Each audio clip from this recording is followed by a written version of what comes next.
बहुत साल पहले एक छोटे से गांव में एक गरीब ब्राह्मण अपनी पत्नी के साथ रहता था। उसका नाम था बाचू और पत्नी का राना। बाचू देवी का परम भक्त था। वह सुबह शाम पूजा करता था और उसके बाद ही अन्न जल ग्रहण किया करता था। अपनी पत्नी के साथ छोटा मोटा काम करके वह अपना जीवन निर्वाह करता था। पर वह कितना भी मेहनत करता, फिर भी आज तक उसे एक भी दिन पेट भरकर खाना नहीं मिला था। गांव के जमींदार सुबोध बाबू के घर बेटा पैदा हुआ। उसी खुशी में सुबोध बाबू ने अपनी हवेली में पूरे गांव को न्योता दे दिया और ऐलान कराया, किसी के घर चूल्हा नहीं जलेगा। सुनते ही बाचू की तो मन की मुराद ही पूरी हो गई। उसने अपनी पत्नी से कहा, वह जरूर जाएगा। अगले ही पल उसे अपनी दरिद्रता याद आई। वह सोचने लगा, एक तो हवेली जाने लायक उसके पास ढंग के कपड़े नहीं हैं, जो हैं उनमें भी पैबंद लगे हुए हैं और बुरी हालत में हैं, और न ही बच्चे को देने के लिए शगुन ही हैं। पत्नी ने तुरंत बाचू के पुराने कपड़े सिल दिए और साफ पानी से मलकर धो दिए। फिर बाचू से बोली, अच्छे से जाइए, वे बड़े लोग हैं, आपका आशीर्वाद ही उनके लिए बहुत है।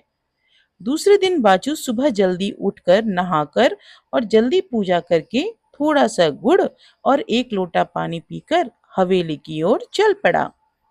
बाचू जल्दी हवेली पहुंचना चाहता था। हवेली पहुंचते पहुंचते शाम हो गई, पर बाचू को खाने की जगह मिल ही गई। चारों तरफ स्वादिष्ट खाने की सुगंध फैली थी। मगन होकर बाचू खाने का आनंद उठाने लगा। इससे बढ़िया खाने की वह कल्पना भी नहीं कर सकता था। एक दही की हांडी उसके सिर पर टंगी हुई थी। आते जाते सबका सर उस हांडी से टकरा रहा था और हांडी अचानक टूटी और बाचू के पत्तल में जा गिरी। सारा खाना खराब हो गया। हाथ धोकर दुखी मन से बाचू पत्तल उठाकर चल पड़ा। बाचू मरा मरा सा जा रहा था। रास्ते में सुबोध बाबू ने पूछा, बाबू मोशाय, खाना ठीक से खाया ना? बाचू ने आज का वाकया और अपनी दरिद्रता की पूरी बात बता दी, जिसे सुनकर सुबोध बाबू बहुत दुखी हुए। उन्होंने बाचू से रात को रुकने का अनुरोध किया और कहा, कल वह अपनी निगरानी में खाना फिर बनवाएंगे, उसे खाए बिना वह न जाए। रात भर बाचू यही सोचता रहा कि सुबह एक बार फिर खूब स्वादिष्ट खाना खाने को मिलेगा। कुछ भी हो जाए, इस बार तो पूरा पेट भर खाना खाऊंगा। यही सोचते हुए सुबह और जल्दी उठा, नहाकर कपड़े पहने, पूजा अर्चना करने के बाद खाने के लिए तैयार हो गया। थोड़ी देर में सुबोध बाबू की देख रेख में खाना भी तैयार हो गया और बाचू को परोस दिया गया। बाचू अपने आप को सौभाग्यशाली महसूस कर रहा था।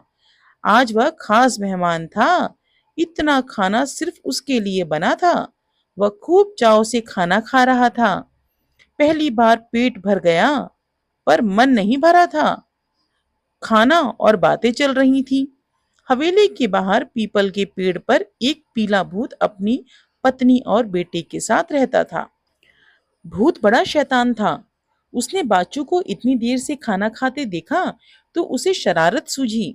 उसने झट से खुद को एक छोटा सा मेंढक बनाया और पत्तल में रखे हुए भात में कूद गया। बाचू बातों में व खाने में इतना मगन था कि उसे पता ही नहीं चला और मेंढक को बाचू भात के साथ पेट में निगल गया। तृप्त होकर और दान दक्षिणा लेकर खुशी खुशी बाचू घर को निकल पड़ा। रास्ते में मेंढक बाचू के पेट में कूद फांद करने लगा तो बेचारे बाचू ने सोचा, जिंदगी में पहली बार तो भरपेट खाना खाया है, शायद इसीलिए पेट में अगड़म बगड़म होने लगी। पेट में मेंढक ने थोड़ी देर कूद फांद करी, फिर उसने बाचू के पेट में गुदगुदी करनी शुरू कर दी। बाचू ने हंसते हंसते ठाकुर जी को धन्यवाद किया। कहा, बड़े दिन बाद हंसाया प्रभु। भूत ने सोचा, ये क्या हो रहा है? मैंने इसके पेट में इतनी उठापटक और धमा चौकड़ी मचाई, पूरे पेट में इतनी गुदगुदी करने पर भी इसे तो कोई फर्क नहीं पड़ा। तो मेरा क्या काम, अब चलना चाहिए। भूत ने धीरे से आवाज लगाई, मुझे जाने दो। बाजू ने सोचा शायद पीछे से कोई बोल रहा है। कुछ देर बाद भूत थोड़ा जोर से बोला। इस बार बाजू थोड़ा डर गया। वह मन ही मन ईश्वर को याद करने लगा। इस पर भूत जोर से बोला, भैया मैं आपके पेट में हूँ, गलती से चला गया हूँ, अब बाहर आना चाहता हूँ। अब तो बाचू की सांस ही रुक गई। वह घबराकर भागने लगा। इससे पेट में भूत की भी सांस फूलने लगी। थोड़ी देर बाद बाचू कुछ सामान्य हुआ तो उसे उस भूत पर बहुत गुस्सा आया। वह गुस्से से बड़बड़ाया, तुम मेरे पेट से परेशान हो रहे हो तो मेरी बला से। जल्दी से घर पहुंचकर उसने अपनी पत्नी को बुलाया और कहा, मेरा हुक्का खूब गर्म करके लाओ। देखते ही देखते गर्म हुक्का आ गया तो बाचू ने हुक्के को खूब जोर जोर से गुड़गुड़ाया। 2 दिन गुड़गुड़ाहट के बाद बाचू ने हुक्के को जोर जोर से गुड़गुड़ाना और जोर से शुरू कर दिया। धुआं भूत की आंख नाक में घुस गया। पेट में भूत का खांसते खांसते और आंखें पोंछते पोंछते बुरा हाल हो गया। अब भूत अपनी शरारत पर बड़ा पछता रहा था। जब काफी देर हो गई और भूत वापस अपने घर नहीं गया तो उसकी पत्नी और बेटा परेशान हो गए। भूतनी ने जल्दी से एक सुंदरी का रूप बनाया और जा पहुंची बाचू के घर। हाथ जोड़कर पति की गलती की माफी मांगते हुए आजादी की गुहार लगाई। उसे देखते ही बाचू का गुस्सा 7वें आसमान पर पहुंच गया।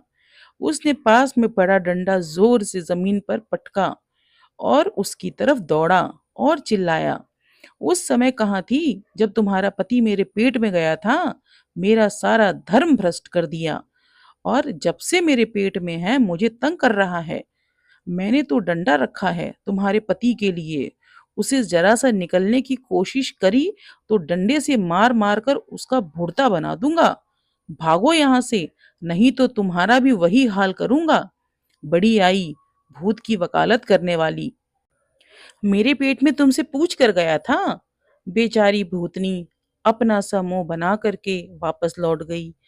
माँ को अकेले देखकर बेटा समझ गया पिताजी को लाने में माँ को सफलता नहीं मिली। इस पर छोटे भूत ने माँ से कहा, मैं जा रहा हूँ और पिताजी को लेकर ही आऊंगा। वह एक मासूम बच्चे का रूप बनाकर बाचू के घर पहुंच गया। उसने हाथ जोड़कर विनती करी कि मेरे पिताजी को छोड़ दो। बच्चे को देखकर भी बाचू का गुस्सा शांत होने का नाम ही नहीं ले रहा था। उसने फिर अपना डंडा उठाया और भागा बच्चे की ओर। बच्चा तो सरपट भाग गया, पर अपनी शैतानी पर पेट वाला भूत बहुत पछता रहा था। जब छोटे भूत ने देखा कि उसकी दाल नहीं गली, तो फौरन उसे एक उपाय सूझा। उसने खुद को एक मच्छर के रूप में बदल लिया और पहुंच गया फिर बाचू के पास। उसने भी शरारत शुरू कर दी। कभी बाचू के गाल को काटता तो कभी बाचू उसे भगाने के लिए अपने ही मुंह पर थप्पड़ मार लेता था। कभी मच्छर उसके कान के आसपास, कभी उसके कान में धू धू करता। बाचू जितना झलझलाता मच्छर उतना ही मजा लेता।